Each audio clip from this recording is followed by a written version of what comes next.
नमस्कार, आप देख रहे हैं यंग वार्ता न्यूज़।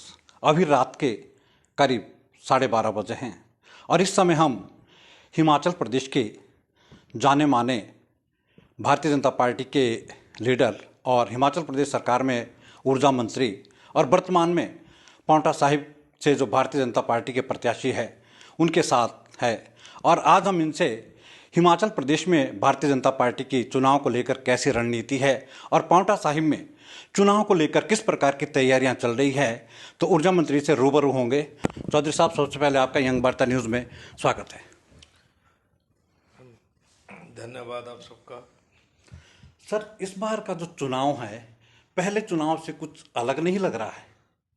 पांवटा साहिब में शायद पहली बार ऐसा मौका है कि एक साथ मैदान में 11 प्रत्याशी है।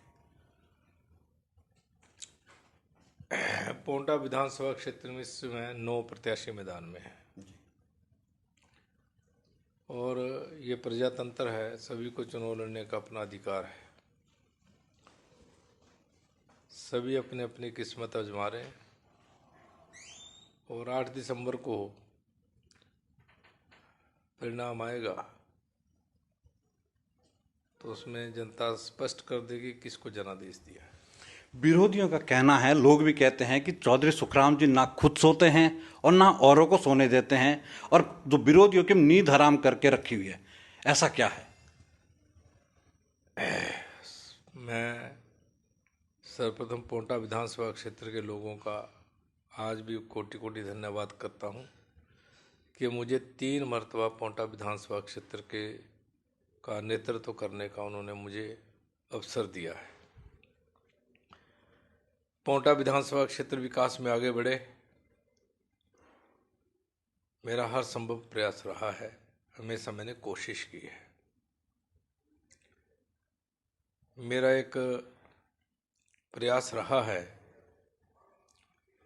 कि जब मैं सेक्रेटेरिएट में ऑफिस में बैठता था, शाम को मैं 8 बजे ही शिमला से घर के लिए चलता था ताकि पूरे समय का उचित इस्तेमाल किया जा सके और हमेशा कोशिश की है कि कम से कम समय की बर्बादी हो, अधिक से अधिक समय एज ए ऊर्जा मंत्री हिमाचल प्रदेश के लोगों की सेवा में लगाया जाए और पांवटा विधानसभा क्षेत्र के विकास में कोई कसर ना छोड़ूं, इस तरह का मेरा प्रयास रहा है। पिछले 5 वर्षों में पांवटा साहिब का जो विकास हुआ है शायद आज तक कितना कभी नहीं हुआ, लोग भी मानते हैं, लेकिन फिर भी विरोधी ये कहते हैं कि पांवटा साहिब में कुछ नहीं हुआ। देखिए, विरोधियों का काम है विरोध करना। वो विरोध कर रहे हैं, उनको पांवटा का विकास दिखाई नहीं देता। आज पांवटा विधानसभा क्षेत्र में हर क्षेत्र में विकास हुआ है, चाहे वो एजुकेशन को लो, चाहे आईपीएच विभाग को लो, चाहे लोक निर्माण विभाग को लो, चाहे बिजली विभाग को लो, चाहे हेल्थ को लो।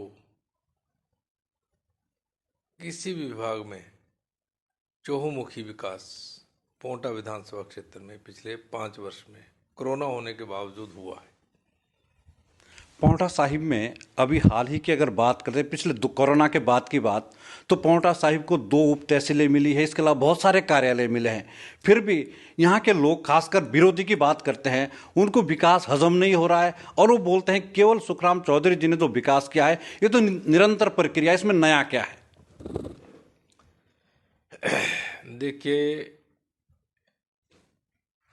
ये बोलना बहुत आसान है, विकास एक निरंतर प्रक्रिया है। आज पांवटा विधानसभा क्षेत्र हिमाचल प्रदेश के उन चंद विधानसभा क्षेत्रों में से एक है जो विकास में बहुत आगे बढ़ा है। पीने के पानी के क्षेत्र में अगर आज सर्वे हो जाए तो पांवटा विधानसभा क्षेत्र हिमाचल प्रदेश में नंबर 1 विधानसभा क्षेत्र पे आ सकता है। सिंचाई के क्षेत्र में हमारी बहुत बड़ी उपलब्धियां हैं। शिक्षा के क्षेत्र में भी इस टेन्योर में हमने बहुत काम किया। और जहाँ तक ऊर्जा विभाग की बात है,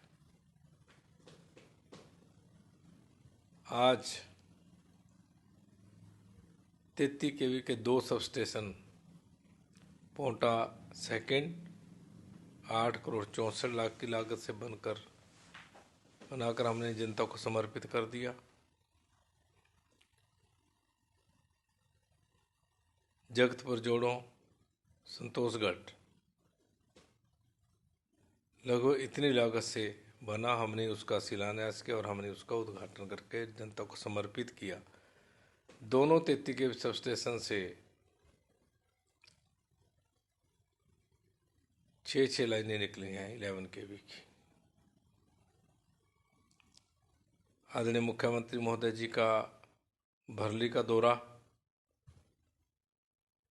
220 केवी का सब स्टेशन का गोंदपुर में शिलान्यास 1,103 करोड़ की लागत से बनेगा। 33 केवी सब स्टेशन गोंदपुर का शिलान्यास 8,64,00,000 की लागत से बनेगा। 33 केवी सब स्टेशन बघानी भूमि का चयन किया जा रहा है, स्वीकृति मिली है। 33 केवी सब स्टेशन बाता मंडी स्वीकृति मिली है, भूमि का चयन किया जा रहा है। 80 MVA लोड 132 केवी पर हमारे पास गोंदपुर में था, जो ओवरलोडेड हो गया था। 16 MVA का नया ट्रांसफार्मर हमने लगा कर दिया है। 42 करोड़ की स्कीमों का शिलान्यास पोंटा विधानसभा क्षेत्र के मैंने अभी हाल ही में किया है।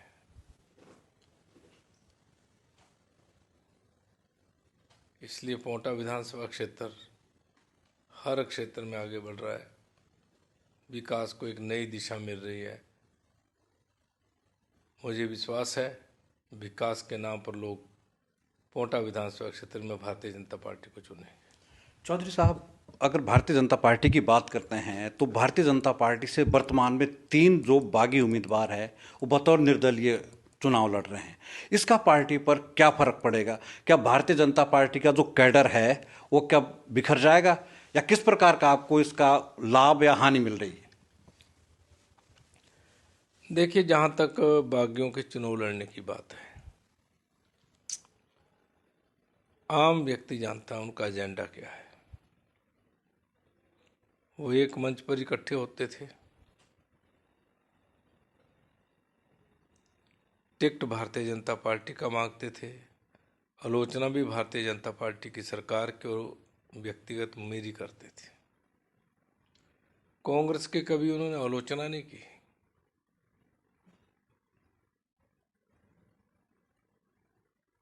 आज वो तीनों चुनाव लड़ रहे हैं।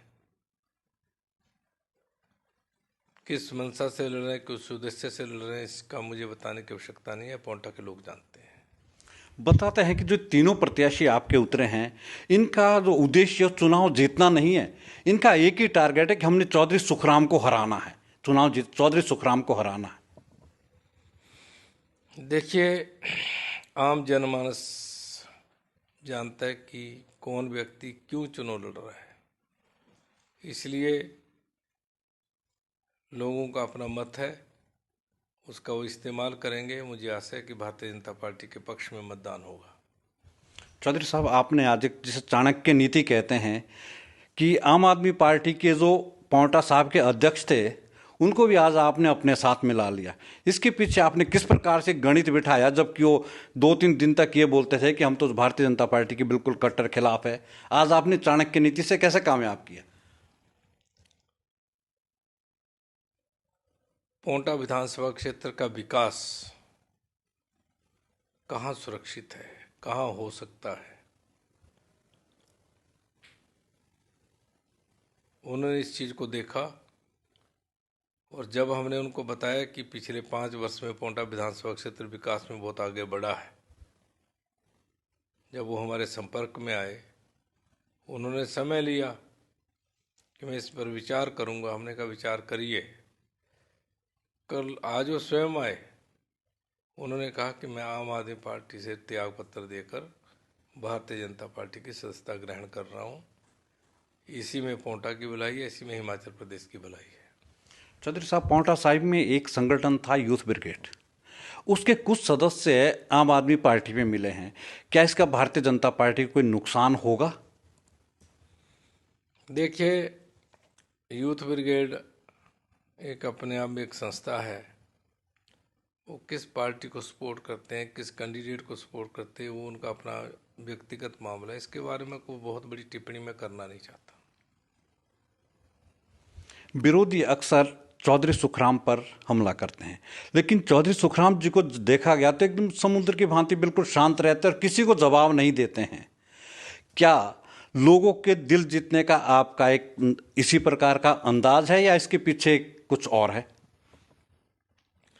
देखिए, जहाँ तक समय की बात है, मुझे पोंटा विधानसभा क्षेत्र के लोगों ने काम करने के लिए चुना है। मैं इधर उधर की बातों में अपना समय बर्बाद नहीं करना चाहता। जब मैं ऊर्जा मंत्री था तो मैंने 100% समय का सदुपयोग किया है। हमेशा लोगों के बीच में जाना, लोगों की समस्याओं का समाधान करना, लोगों से मिलना, बजट का प्रोविज़न करना, लोगों की समस्याओं का समाधान करना। समय किसके पास होता है इन बातों के लिए? लोगों ने हमें इस बात के लिए नहीं चुना कि हम आपस में उलझें और पोंटा के विकास में बाधक बने। इसलिए मेरी कोशिश रही है कि पोंटा विकास में आगे बढ़े। जितना भी संभव हो सकता है उन समस्याओं का समाधान करके लोगों की समस्याओं को कम किया जाए, ये मेरा प्रयास रहा है। चौधरी साहब, अभी 12:45 होने वाला है और इसके बाद भी आपने एक कार्यक्रम में जाना है। क्या चौधरी सुखराम को नींद नहीं आती है? और सुबह भी आप, बताया जाता है सुबह आप 5, साढ़े 4, 5 बजे उठ जाते हैं। क्या आप रात को सोते नहीं हैं? देखिए, जहाँ तक नींद की बात है, मैं हर दिन जो है रूटीन में भी 5:30 या 6 बजे उठता हूँ। और मेरा रूटीन है कि मैं रात को 11:30 और 12 बजे सोता हूँ। ये हमेशा मेरा एक दैनिक दिनचर्या है। अगर सुबह भी कोई व्यक्ति मुझसे मिलने आ जाए 5 बजे, 6 बजे, तो मेरी कोशिश रहती है कि उसकी बात को सुनकर उसको जल्दी भेज दिया जाए ताकि वो बेचारा अपने दैनिक दिनचर्या के काम में चला जाए। इंतज़ार कराना मेरी दैनिक दिनचर्या में नहीं है। चौधरी साहब, कल भारतीय जनता पार्टी ने संकल्प 2022 घोषित किया है और जिसमें अगर देखा गया तो इसमें जो भारतीय जनता पार्टी का फोकस रहा है वो रहा है महिला विशेष, किसान और बागवान। इसको लेकर क्या आप कैसे देख, जो घोषणाएं की क्या पूरी कर पाएंगे? भारतीय जनता पार्टी विश्व की सबसे बड़ी पार्टी है। परम श्रद्धेय नरेंद्र मोदी जी हमारे देश के प्रधानमंत्री हैं, जो विश्व के नेता हैं। जो भी घोषणा, जो भी संकल्प पत्र भारतीय जनता पार्टी का बना है वो 100% इम्प्लीमेंट होगा। ये कांग्रेस का घोषणा पत्र नहीं है जिसमें हमेशा विरोधाभास रहा है। 2 एग्जाम्पल मैं आपको देना चाहता हूँ। हिमाचल प्रदेश में नो वर्क नो पे लागू हुआ जब आदरणीय शांता कुमार जी की सरकार थी, बहुत लंबी स्ट्राइक चली। उसके बाद चुनाव आ गया विधानसभा का। कांग्रेस ने बड़ा जोर जोर से कहा, कार्यकर्ताओं ने जोर जोर से कहा कांग्रेस की सरकार बनेगी, नो वर्क नो पे गारंटी दे रहे हैं 10 दिन में हट जाएगा। 2/3 मेजोरिटी से बनी कांग्रेस की सरकार। मैं भी उस समय कर्मचारी था। बहुत से कर्मचारी उस समय के मुख्यमंत्री आदरणीय वीरभद्र सिंह जी से मिलने गए और वायदा उनको याद करवाया। आदरणीय वीरभद्र सिंह जी ने क्या जवाब दिया? शांता कुमार जी ने बहुत अच्छा काम किया जो हम नहीं कर सके। इसलिए जो आप मिठाई लाए हो ना, मिठाई खाइए, घर जाइए, नो वर्क नो पे हट नहीं सकता। क्या हुआ घोषणा पत्र का? इनके कदावर नेता जो इस दुनिया में आज नहीं है, जीएस बाली जी, उन्होंने हिमाचल प्रदेश में यात्रा निकाली, सभी को बेरोजगारी भत्ता देंगे। बहुत से बेरोजगारों ने कहा कि ठीक है, 1500 रुपये तो मिलेगा। जगह जगह वो गए, उसमें भी कहा कि बस 15 दिन में इम्प्लीमेंट कर देंगे बेरोजगारी भत्ता। सरकार बन गई कांग्रेस की, वीरभद्र सिंह जी मुख्यमंत्री बन गए, तो बेरोजगार के आदरणीय मुख्यमंत्री वीरभद्र सिंह जी के पास उस समय कई नेता भी गए, विधायक भी गए, मंत्री भी गए कि जी हमने वायदा कर रखा है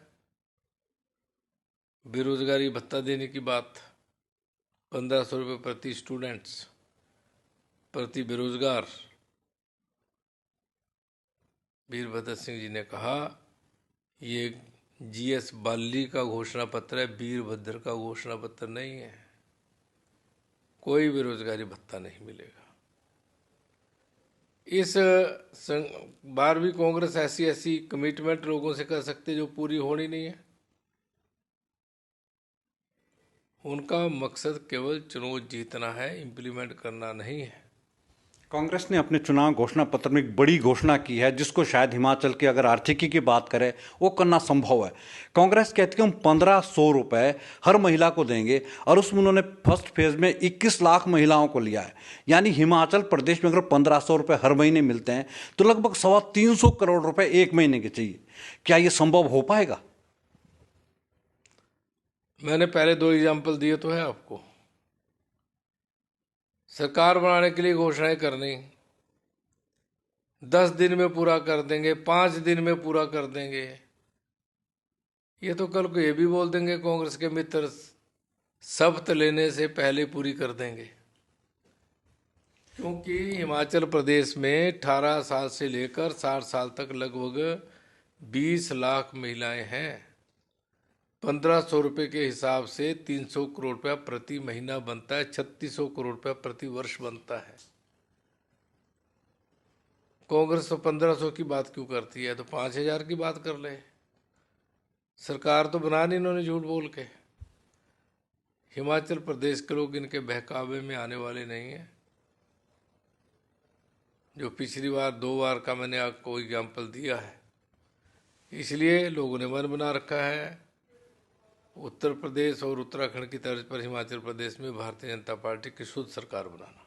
आजकल अगर पोंटा की बात करते हैं तो चौधरी कृष्णेश जंगवी और उनके जो कार्यकर्ता हैं गांव में जाकर के लोगों से गारंटी फार्म भरवा रहे हैं और बोल रहे हैं कि जैसे ही हमारी सरकार आएगी तो 1500 रुपये महीना है, दूसरी जो उन्होंने स्कीम्स की बात की है और फॉर्म भरवा रहे हैं। एक तो चुनाव आचार संहिता का उल्लंघन भी हो सकता है, इसको आप कैसे देखते हैं? हाँ, ये जरूर है कि वो फार्म भरवा रहे हैं, और फार्म अभी विधानसभा में जो चीज़ कागजों में ही ना हो उसके फार्म भरवाने का फायदा क्या है? इससे मंशा का पता लगता है कि कांग्रेस कितनी कमजोर हो चुकी है। चौधरी साहब, अंत में आपसे एक सवाल पूछना चाहूंगा कि जीतने के बाद आप पहले विरोधियों को क्या संदेश देंगे? नहीं, जीतने के बाद हमने पारी शुरू करनी है, पोंटा का विकास करना है। इनके जितने घोषणा पत्र हैं उनकी प्रतिलिपियां देखूंगा, उसमें से कोई ढंग का काम करने वाला होगा तो काम भी करेंगे, इनके सजेशन ले लेंगे। ये पोंटा की अगर बात करते हैं तो पोंटा साहिब में हर बोलता है कि मैं भी जीत रहा हूँ, मैं भी जीत रहा हूँ। पोंटा में एक्चुअल में भारतीय जनता पार्टी का मुकाबला किससे है? आम आदमी पार्टी से हैं, कांग्रेस से हैं, या जो अपने बागी हैं उनसे हैं? हमारा मुकाबला किसी के साथ भी नहीं है। पोंटा के अवाम ने यह निर्णय कर लिया है कि पोंटा साहब से भारतीय जनता पार्टी के कैंडिडेट को भारी बहुमत से जिताना है। इसलिए ये सेमीफाइनल भी नहीं होना, एक क्वार्टर फाइनल आपस में लड़ेंगे, सेमीफाइनल में कोई लड़ेगा। लोगों ने मन बना रखा है, लोग काम देख रहे हैं, इसलिए पोंटा विकास में बहुत आगे बढ़ा है, इसमें कोई दो राय नहीं है। इसलिए कोई आदमी मुकाबले में नहीं है, आपस में उलझे हुए हैं। और भारतीय जनता पार्टी के कैंडिडेट को जिताने का पोंटा विधानसभा क्षेत्र के लोगों ने मन बना रखा है। बहुत निमंत्रण हमें मिल रहे हैं, रात भर हम यही काम करते हैं, लोगों के निमंत्रण स्वीकार करके उनकी बात सुनते हैं।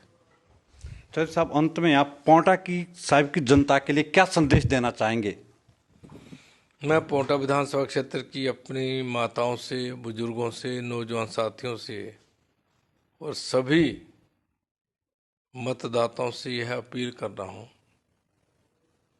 कि पिछले 5 वर्ष कोरोना होने के बावजूद 2 साल कोरोना में निकले, बहुत चहुमुखी विकास पोंटा को विधानसभा क्षेत्र का हुआ है। यह विकास निरंतर चलता रहे, इसमें विघ्न ना पड़े, उसके लिए मुझे आप सबका सहयोग और समर्थन चाहिए। मैं आपको विश्वास दिलाना चाहता हूँ, आपको निराश नहीं करूँगा, आपकी योजनाओं पर खरा उतरूँगा।